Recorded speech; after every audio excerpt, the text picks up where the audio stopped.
Hello student, welcome to commerce classes. हम इस video में हम क्वेश्चन नंबर एक्सरसाइज का 16 सॉल्व करेंगे। लास्ट हमने 15 सॉल्व किया था। अभी ये जो क्वेश्चन है, question number 16, Neela and Sheela, वो आपको मार्च 2015 बोर्ड एग्ज़ाम में पूछा गया था।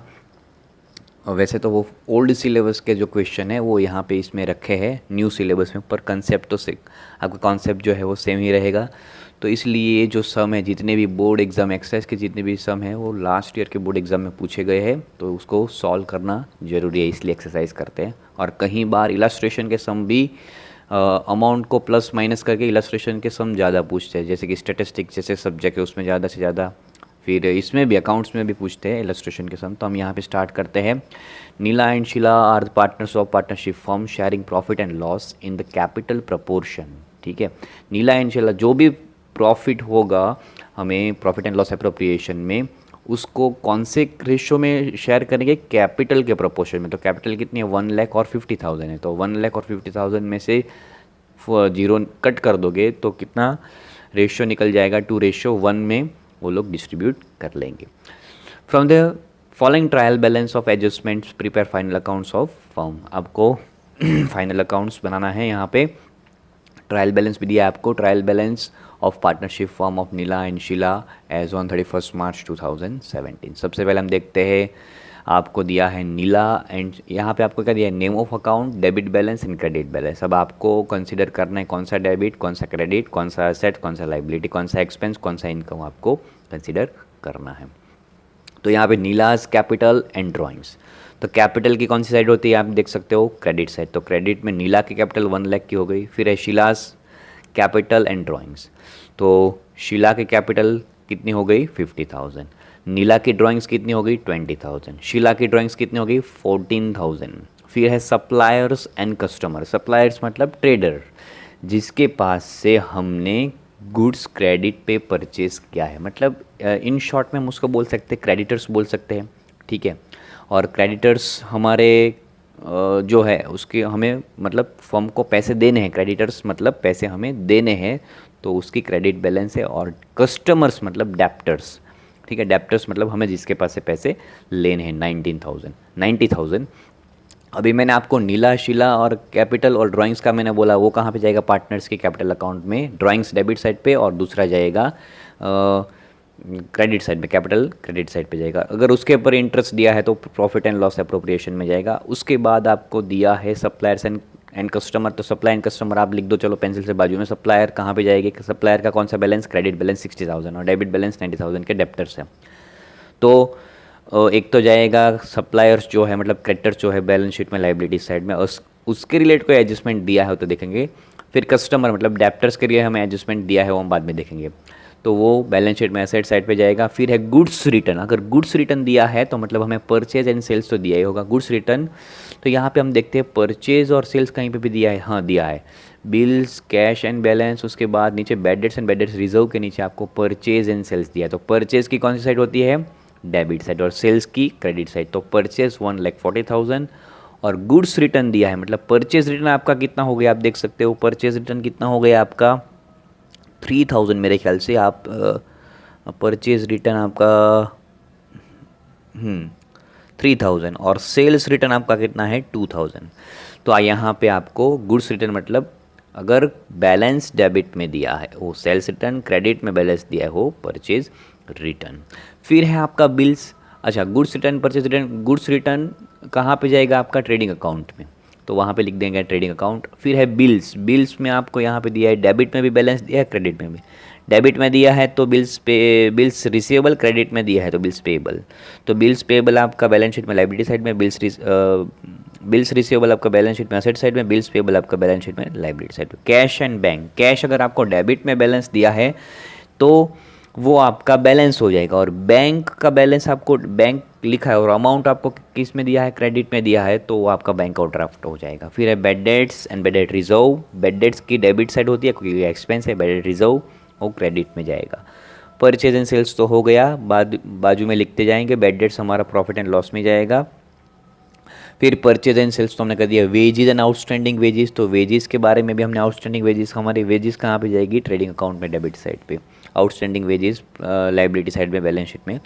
मशीनरी, तो मशीनरी के लिए कोई एडजस्टमेंट है तो एक तो असेट साइड में, डेप्रिसिएशन है तो उसको प्रॉफिट एंड लॉस में डेबिट साइड पे। फॉर डेप्रिसिएशन ऑन मशीनरी, ये जो 3500 है वो प्रॉपर डेप्रिसिएशन कैलकुलेट नहीं हुआ था, तो machinery plus depreciation on machinery plus करके अगर एक्चुअल रेट हमें डेप्रिसिएशन दिया है वो हम कैलकुलेट करेंगे।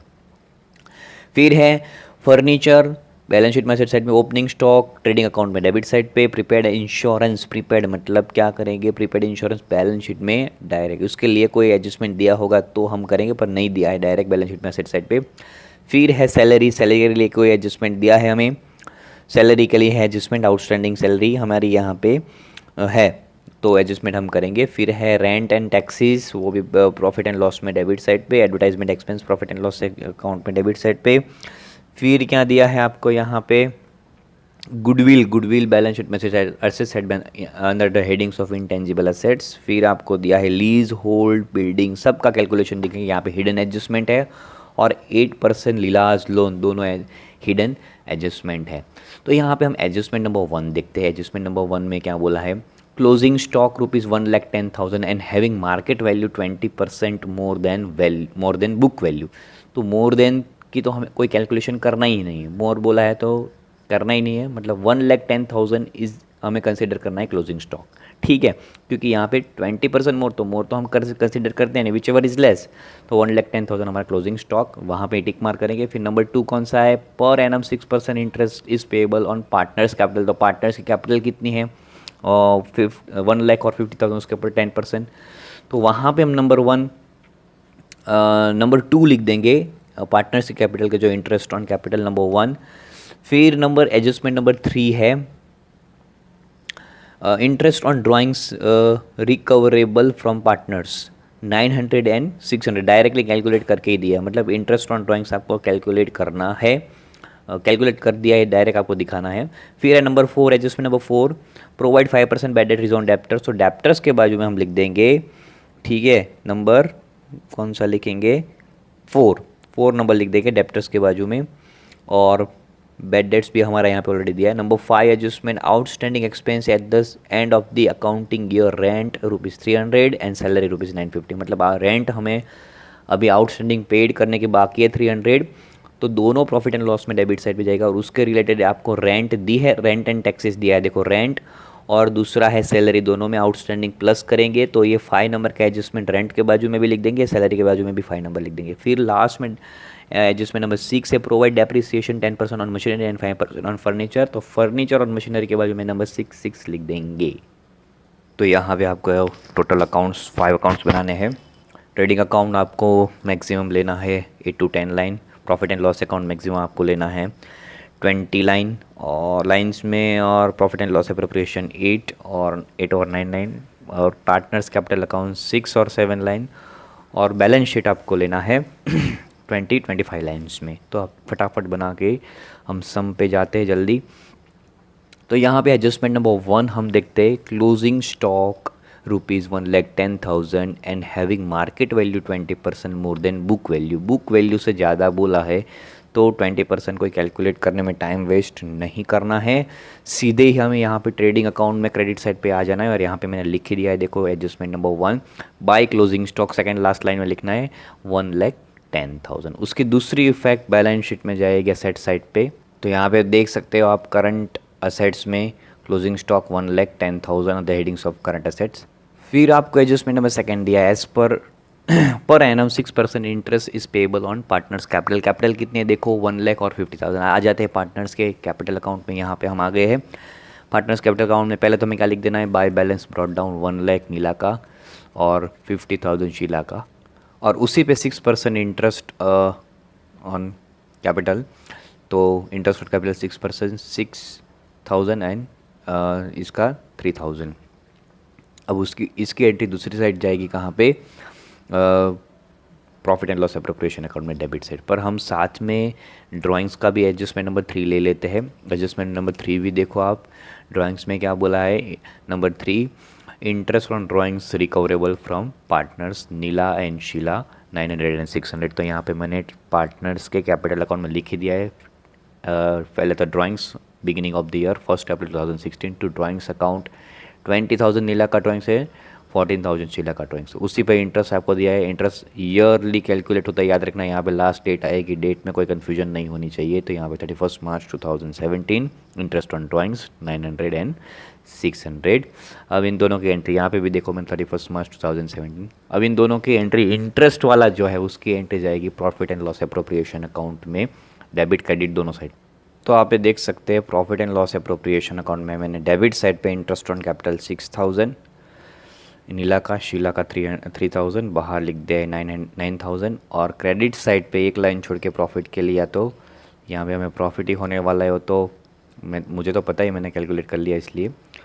फिर क्रेडिट साइड पे बाय इंटरेस्ट ऑन ड्राइंग्स नीला का 900 एंड 600 और बाहर जाएगा 1500। उसके बाद आपका एडजस्टमेंट नंबर है 4, provide 5% bad debts reserve on debtors. तो यहाँ पे हमारे डेप्टर्स ट्रायल बैलेंस में कितने दिए हैं, डेप्टर्स हमारे मतलब कस्टमर 90,000 माइनस BDR कितना है, बेडर रिजर्व 5%, तो 9 5 45, 4,500 माइनस कर देंगे बाहर 85,500 बाहर जाएगा। और दूसरी एंट्री कहाँ पे जाएगी, प्रॉफिट एंड लॉस अकाउंट में under the headings of other expenses and loss में पूरा फॉर्मेट हम मेंटेन करेंगे। ये आ गए हम प्रॉफिट एंड लॉस अकाउंट में डेबिट साइड में, पूरा फॉर्मेट मैंने मेंटेन कर दिया है। बैड डेट्स ट्रायल बैलेंस, तो ट्रायल बैलेंस में आप देखो, आपको टेक्स्ट बुक खुली रखनी है। आप जब सम करते हो तो मैं बार बार इसमें बीच में टेक्स्ट बुक नहीं लाऊंगा।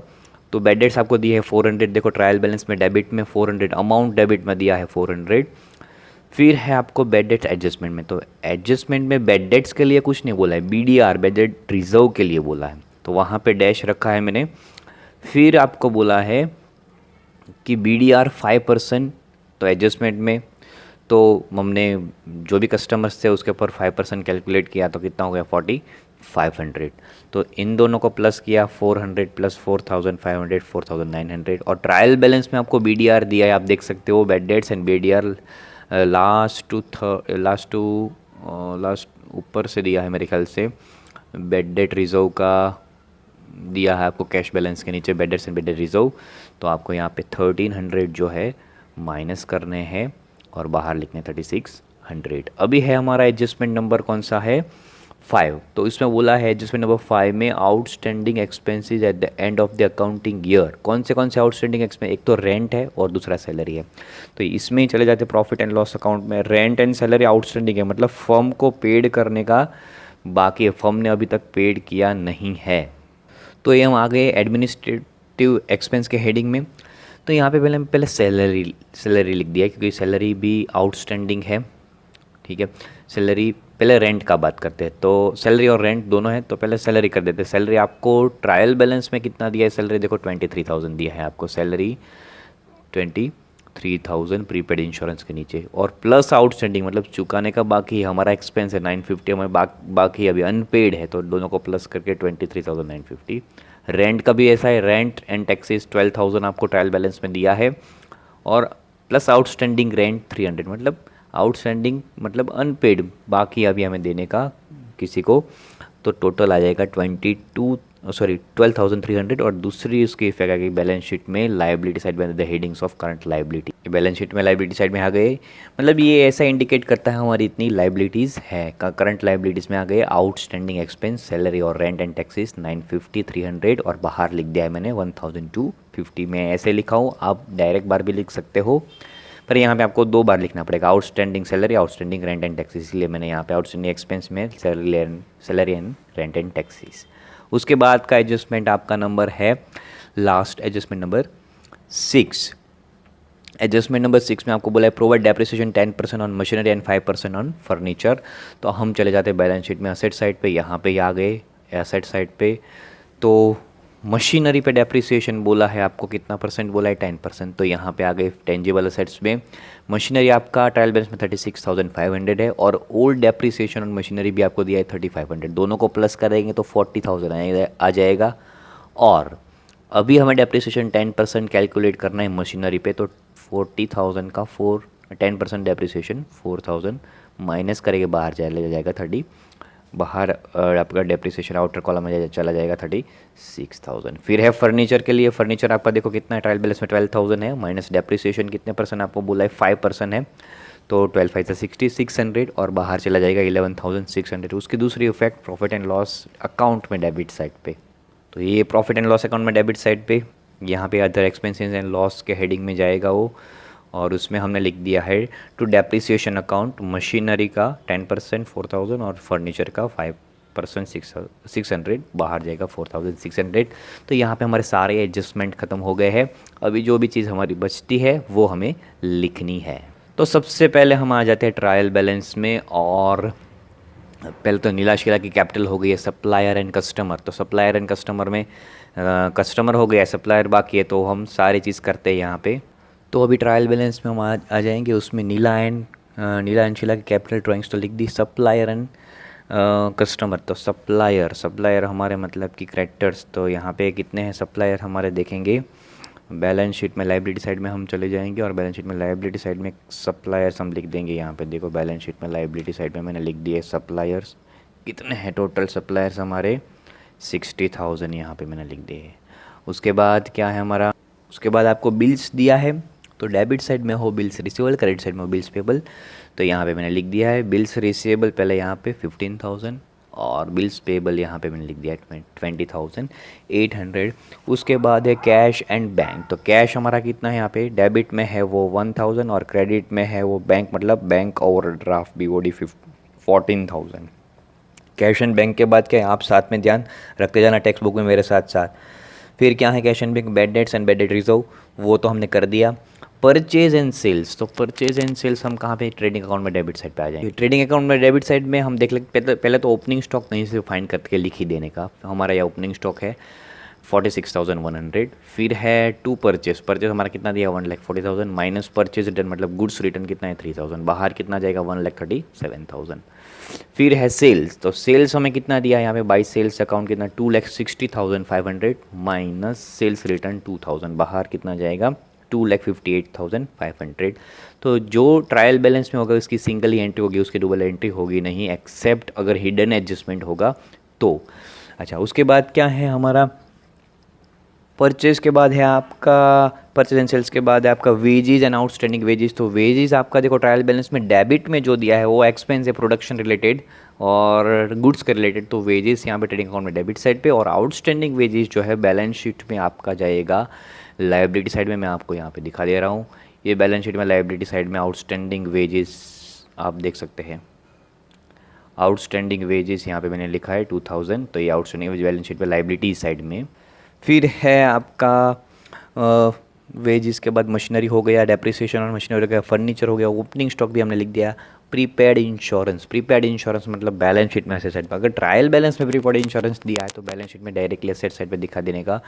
तो यहाँ पे हम बैलेंस शीट में एसेट साइड पे आ जाते हैं और यहाँ पे मैंने लिख ही दिया है प्रीपेड इंश्योरेंस, आप देख सकते हो आउटर कॉलम में 200 रुपीज़ प्रीपेड इंश्योरेंस प्रीमियम को 2,000 दिया है, तो यहाँ पे एडमिनिस्ट्रेटिव एक्सपेंस के हेडिंग में चला जाएगा। मैंने लिख दिया है इंश्योरेंस प्रीमियम। उसके बाद क्या है हमारा इंश्योरेंस प्रीमियम के बाद रेंट एंड टैक्सेस, वो तो हो गया। फिर एडवर्टाइजमेंट एक्सपेंस, तो एडवर्टाइजमेंट एक्सपेंस यहाँ पे और the headings of selling and distribution. उसके बाद क्या है गुडविल बैलेंस शीट में असेट साइड पे जाएगा, तो गुडविल बैलेंस शीट में असेट साइड में इंटेंजिबल असेट्स के हेडिंग में चले जाएंगे यहाँ पे। तो यहाँ पे 72,000 मैंने लिख के दिया है आपका गुडविल का अमाउंट। अभी आ जाते हैं हम हिडन एडजस्टमेंट वाले लास्ट 2 पॉइंट्स है। Lease hold building from 1/10/2014 for 5 year के लिए, तो ऐसे नहीं करना है 14,000 डिवाइड बाई 5 ईयर, क्योंकि ये तो 14,000 आपको माइनस करते करते करते जो बैलेंस दिया है वो है, ठीक है। तो लीज होल्ड बिल्डिंग का हम यहाँ पे पहले तो हम बैलेंस शीट में एसेट साइड पे देख लेते हैं कि कैसा लिखा है। Lease hold building 14,000 minus return of 4,000, बाहर जाएगा 10,000। और दूसरी एंट्री उसकी जाएगी प्रॉफिट एंड लॉस अकाउंट में डेबिट साइड पे, तो ये प्रॉफिट एंड लॉस अकाउंट में डेबिट साइड पे मैंने लिख दिया है रिटर्न ऑफ LHB मतलब लीज होल्ड बिल्डिंग अकाउंट 4,000 बाहर, उसका कैलकुलेशन मैं आपको समझाता हूँ। और लास्ट में जो है लोन का पॉइंट दिया है, लोन वो भी मैं आपको समझा देता हूँ 8% लीलाज लोन फर्स्ट 11/2016। तो यहाँ पे मैंने वो फाइनेंशियल हेडिंग में आएगा, पर मैं यहाँ पे फाइनेंशियल हेडिंग देना भूल गया हूँ, तो कहीं पे भी लिख दोगे तो चलेगा। Two interest on loan of Leela 1,000। अब मुझे 1,000 कैसे आया वो भी समझाना है, और ये 4,000 लीज होल्ड बिल्डिंग प्रॉपर्टी का कितना आया कैसे आया वो भी समझाना है। तो चलो देखते हैं उसका कैलकुलेशन। मैंने यहाँ पे कैलकुलेशन करके ही रखा है। तो सबसे पहले हमारा ईयर कब स्टार्ट होता है, 1 अप्रैल 2016, और ईयर एंड कब होता है, 31 मार्च 2017 को। तो यहाँ पे आपको बोला है कि लीज होल्ड बिल्डिंग कब है। यहाँ परचेज प्राइस नहीं दी है हमें, कौन सी प्राइस दी है, मतलब कि माइनस करने के बाद जो माइनस करते करते करते करते जो आए हैं वो हमें दिया है। तो हम पहले एनुअल डेप्रिसिएशन कैसे फाइंड करते थे, किस cost price divide by number of years. तो यहाँ पे तो कॉस्ट प्राइस दी ही नहीं हमें क्वेश्चन में, 14,000, तो वो माइनस करते करते जो डेप्रिसिएशन माइनस करते करते है वो अमाउंट है हमारा। तो यहाँ पे हमारी कॉस्ट प्राइस कितनी होगी, कैसे फाइंड करेंगे हम, कॉस्ट प्राइस भी नहीं दी है, फिर परचेज प्राइस भी नहीं दी है हमें। तो हमें क्या करना है यहाँ पे इस क्वेश्चन में, तो सबसे पहले हमें परचेज प्राइस फाइंड करने के लिए हम पहले करते थे स्टैंडर्ड 11 में डेप्रिसिएशन अकाउंट में, suppose purchase price of building, ठीक है, कब बाय किया है हमने, कब प्रॉपर्टी लीज होल्ड बिल्डिंग मतलब बाय नहीं किया है, कब 1 अक्टूबर 2014 को आपको डेट दिया है, ठीक है। सपोज परचेज प्राइस हमें 1 अक्टूबर 2014 में 100 रुपीज़ है, 100 हमने एज्यूम किया है, ठीक है। तो हमें 5 ईयर के लिए हमारा जो ये लीज होल्ड बिल्डिंग है वो है, तो सपोज 500 हमारा कॉस्ट प्राइस है और 5 हमारा क्या है, 5 ईयर है। तो ईयरली कितना डेप्रिसिएशन होगा यहाँ पे मैंने किया है, सपोज यहाँ पे परचेज प्राइस ऑफ बिल्डिंग 100 और 5 ईयर मतलब 20 डेप्रिसिएशन होना चाहिए हमारा, कितना 20, ठीक है। तो यहाँ पे हम देखते हैं purchase price of building as on 1 October 2014 100, ठीक है, माइनस डेप्रिसिएशन। अब यहाँ से ये 1 अक्टूबर से ईयर कब एंड होगा, 31 मार्च 2015, तो यहाँ से यहाँ लेके कितने 6 मंथ के लिए, ठीक है, 6 मंथ के लिए ये ईयरली डेप्रिसिएशन 20 है, 20 ईयरली डिक्रीज होगा, तो 6 मंथ मतलब हाफ ईयरली कितना होगा 10, ये ईयरली 20 डिक्रीज होगा यहाँ पे, ये देखो आप 20 ईयरली डिक्रीज होगा, तो 6 मंथ में कितना डिक्रीज होगा 10। तो ये कॉस्ट प्राइस कितना है 100 सपोज माइनस 10, 6 मंथ है, पूरा साल का नहीं डेप्रिसिएशन कैलकुलेट करें, सिर्फ हाफ मंथ का, तो कितना होगा 10। तो बच्चे कितने 90 का कब का बैलेंस है, इसके बाद का कौन सा डेट आएगा, 1 अप्रैल 2015 का ये मतलब बैलेंस है। अभी हम आगे का हम डेप्रिसिएशन कैलकुलेट करेंगे पूरे साल का, 1 अप्रैल 2015 से लेके डेप्रिसिएशन ऑन 31 मार्च 2015 मतलब पूरे एक साल के लिए। तो यहाँ पे 20 हम ले लेंगे पूरे साल के लिए 20 और हाफ ईयरली कितना 10, तो यहाँ पे माइनस कर दिया कितना 20, तो बचा कितना 70, और बैलेंस एज ऑन 1 अप्रैल 2016, तो हमारा ईयर कब स्टार्ट होता है 1 अप्रैल 2016, तो हमारा 70 जो है वो हमारा बैलेंस है, ठीक है। तो यहाँ पे 14,000 जो है वो ये कॉस्ट प्राइस और ये हमारी जो है ये बुक प्राइस हमारे अभी जो दी है वो, तो आफ्टर माइनस करने के बाद जो हमें दिया है 14,000 वो है हमें। तो यहाँ पे क्या करेंगे 70 इज इक्वल टू 100 माइनस जो किया after deduction of depreciation price 70 is equal to 100 cost price, then 14,000 is equal to how much, यहाँ पे मैंने देखो छोटा सा एक रखा है कि 70 माइनस करने के बाद 70 जो है after depreciation 70 is equal to 100 cost price, तो 14,000 is equal to how much, cross multiplication करेंगे हम यहाँ पे, तो 14,000 इंटू 100 डिवाइड बाई 70, तो कितना आ जाएगा 20,000 कॉस्ट प्राइस हमें मिल गया मशीन का, ठीक है। अब हम प्रैक्टिकली समझते हैं, ये 20,000 कॉस्ट प्राइस का मिल गया हमें, मतलब कि ये एनुअल डेप्रिसिएशन कितना हो गया 20,000 डिवाइड बाई 5, अभी 5 ईयर हो गया ना हमारा, तो एनुअल डेप्रिसिएशन 20,000 डिवाइड बाई 5, तो 4,000 ईयरली डेप्रिसिएशन होगा। तो यहाँ पे हम अभी ये हमने समझा सपोज करके, अब यहाँ पे हम प्रैक्टिकली आपका सेटिस्फेक्शन के लिए समझ लेते हैं। यहाँ पे देखो कॉस्ट प्राइस 1 अक्टूबर 2014 को 20,000 जो हमने फाइंड की वो, अब 6 मंथ का डेप्रिसिएशन कितना, यहाँ से लेके यहाँ तक 31 मार्च, ईयर तो एंड करना पड़ेगा ना हमें, ईयर 12 मंथ ख़त्म करने पड़ेंगे, तो 1 अक्टूबर 2014 टू 31 मार्च 2015, तो कितने मंथ हो गए 6 मंथ के लिए, तो 6 मंथ के ये ईयरली डेप्रिसिएशन है 4,000 यहाँ पे, तो ये हाफ ईयरली कितना होगा 2,000, तो 20,000 माइनस 2,000 31 मार्च 2015 का, तो यहाँ पे माइनस किया तो बचा कितना 18,000, तो ये इसके बाद का कौन सा मंथ आएगा 1 अप्रैल 2015, ईयर तो यही रहेगा, तो उसका बैलेंस हो गया 1 अप्रैल 2015 में, ये बैलेंस हो गया। अब इसको पूरे ईयर में हम कैलकुलेट करेंगे, यहाँ से यहाँ ईयर कैलकुलेट 31 मार्च, ईयर कब एंड होगा 31 मार्च 2016। तो पूरा ईयरली डेप्रिसिएशन यहाँ पे 4000, तो 18,000 माइनस 4000, तो रिमेनिंग कितना बच गया हमारा 1 अप्रैल 2016 का बैलेंस, मतलब अभी का हमारा करंट बैलेंस, हमें जो ट्रायल बैलेंस में 14,000 लीज होल्ड बिल्डिंग का दिया है 14,000 1 अप्रैल 2016 का, वो है ये 14,000। तो ये लीज होल्ड बिल्डिंग का हो गया। तो क्या करेंगे कि 14,000 माइनस ये 14,000 माइनस 4,000 डेप्रिसिएशन, बाहर जाएगा 10,000, मैंने जो आपको अभी दिखाया था वही, और दूसरी एंट्री मैंने आपको प्रॉफिट एंड लॉस अकाउंट में डेबिट साइड पे दिखाई थी, और ये है नीला की लोन। ठीक है, लीला की लोन है 8% लोन ऑफ लीला। कब लीला ने लोन दी है फर्म को 1 नवंबर 2016 को, और हमारा ईयर कब एंड होता है 31 मार्च 2000, कितने कब होता है 31 मार्च 2017 को होता है।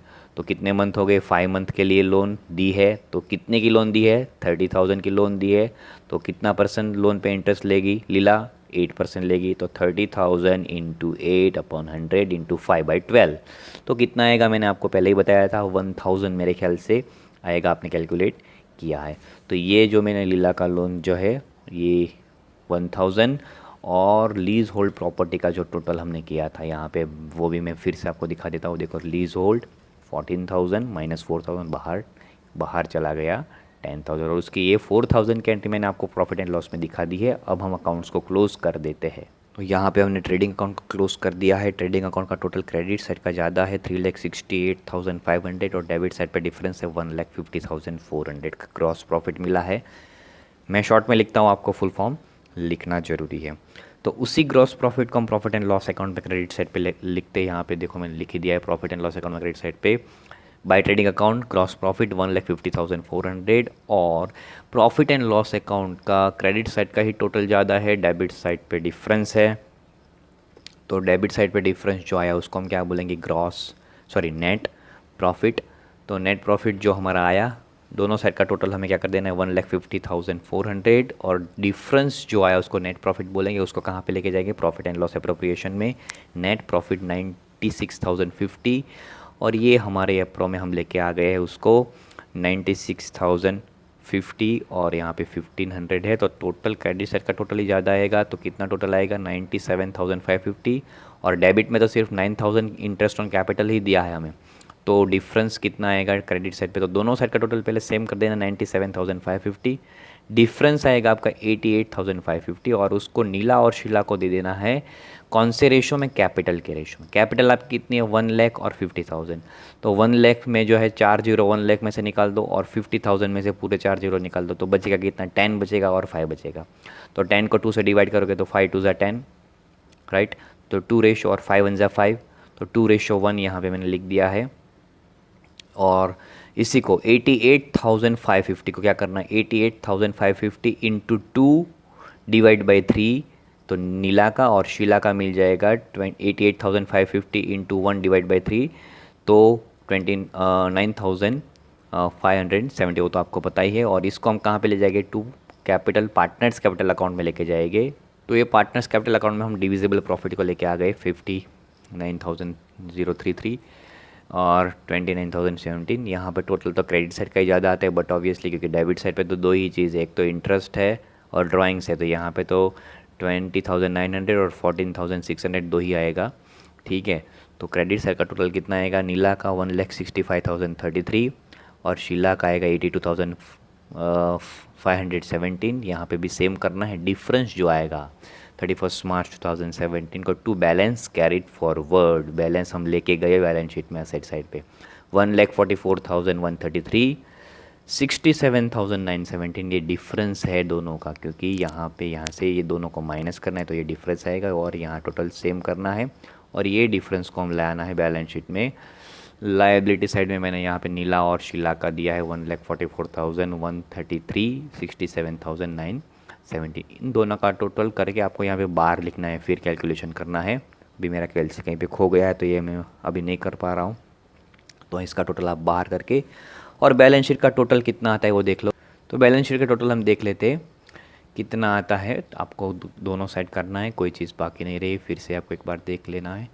तो 3,41,100 का टोटल हमारा आया है, 3,41,100। तो ये बैलेंस शीट हमारी यहाँ पे टैली हो गई, प्रॉफिट एंड लॉस और भी सारे सभी अकाउंट्स यहाँ पे टैली हो गए हैं। अभी हमारी इसके बाद जो भी सम बचे हैं 17, 18 और 19 सबसे टिपिकल सम है, वो हम बाद के लेक्चर में करेंगे। आप इसको अपनी नोटबुक में नोट डाउन करो और प्रॉपरली समझो और फुल वीडियो को देखो, लाइक करो, सब्सक्राइब करो, शेयर करो, सभी स्टूडेंट को हेल्प मिल जाएगी। Thank you.